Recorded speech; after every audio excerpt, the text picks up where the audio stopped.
Sokol Oldashi nuk ishte vetëm. Vdiq apo e vran Sokol Oldashin? Kjo pikpyetje qarkullon si çdo ngjarje tjetër në thashëthemet e gojës së shumë shqiptarëve. Ishte vetëm apo i shoqëruar?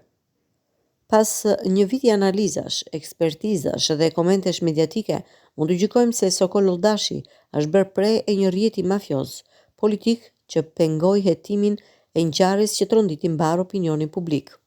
Policia shqiptare njoftoi se Sokol Oldashi së bashku me një person tjetër kanë humbur jetën në një aksident rrugor.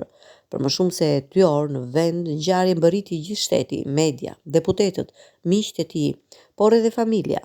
Ndërkohë lajmi se në makinë ndodheshin 2 persona dominonte në krye të gjitha transmetimeve live.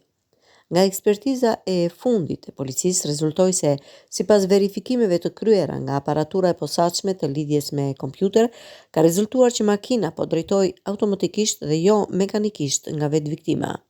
Nga këqyrja e makinës rezulton që Oldashi e ka graduar makinën që të lëvizte me shpejtësi deri në 45 km/h përgjatë rrugës që ka përshkruar në tunel. Por pasi ka dalë nga tuneli, nuk i ka dhënë komandën që ta kthente drejtimin e mjetit në mënyrë mekanike dhe për shkak se rruga vazhdonte me kthesa, automjeti nuk ka frenuar. E duket se Oldashi nuk e ka vënë këmbën në pedalin e frenave. Nisur nga faktet, provat, analizat dhe zhvillimi i ngjarjeve, sot mund të themi se rrethanat e kësaj vdekje nuk u sqaruan dhe kurrë nuk u publikuar nëse ishte vetëm apo i shoqëruar për këto arsye. Nuk thuhet destinacioni, adresa, personat dhe vendi nga vindja Sokol Oldashi. Ende nuk jepet asnjë provë se me kë person është takuar dhe sa kohë ka qëndruar, si dhe çfarë është biseduar mes tyre. Mungon një kronologji e aktivitetit ditor të Sokol Oldashit dhe veprimeve që ka kryer atë ditë.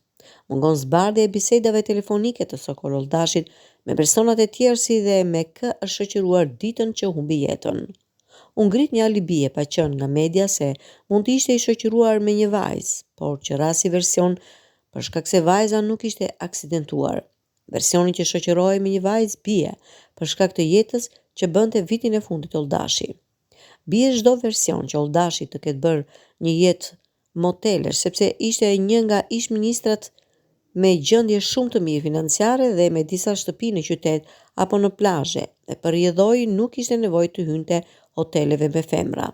Një person i dytë, e dashur, përjashtohet si hipotezë sepse Oldashi nuk ishte nga kushtëfshij nëpër tunelet e Elbasanit, pasi jetonte i ndarë nga bashkëshortja prej më shumë se një viti. Nuk ka asnjë akt ekspertimi që të provojë se ishte i pirë dhe asnjë provë që të ketë qenë duke darkuar më parë diku në Elbasan. Fshihet autopsia dhe nuk jepen detaje nëse goditjet në kokë janë nga aksidenti apo të shkaktuara në kafkë më parë nga persona të tjerë. Nuk ka ekspertizë nga autopsia nëse kishte pirë lëndë alkolike apo toksike dhe nëse është elmuar nga persona të tretë dhe nëse po, deri në çfarë sasie. Varrimi u zhvillua pa u plotësuar as 15 orë dhe janë të paqarta arsyet e kësaj ngutje. Për të gjitha këto pikpyetje dhe fakte e heshti parlamenti, qeveria, policia dhe partitë politike. Policia dhe media ndajnë një përgjegjësi të përbashkët për vrasjen e Sokol Oldashit. Ata e njollosën Sokolin në publik. Ata që u shtirën si miq nga bota e mediave nuk e trajtuan Sokolin as si të vrarë dhe as si të aksidentuar, por si një njeri të dyzuar deri në ndërimin e jetës. Ata e mjegulluan mes të qenit i vetëm apo i shoqëruar, mes të qenit esëll apo i rrafshuar, mes të qenit në aksion politik apo në një qef publik, pas një ardhi nga puna apo nga jeta private. Ata nuk guxuan kurrë të thonë se cilët ishin armiqtë e Sokol Oldashit dhe nëse ata e vranë pasi e helmuan, rrahën, goditën, masakruan, dhunuan dhe nëse ai ishte marrë peng për disa orë apo jo.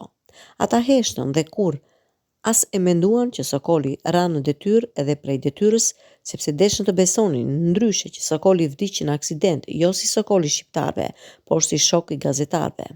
E fundja, edhe sikur vërtet ishte ashtu siç ata gënjyen për aksidentin e tij, nuk bën gjë tjetër veç se e vran shumë rënd, madje më keq se një vrasje që mafia mund t'ja bëj një politikani.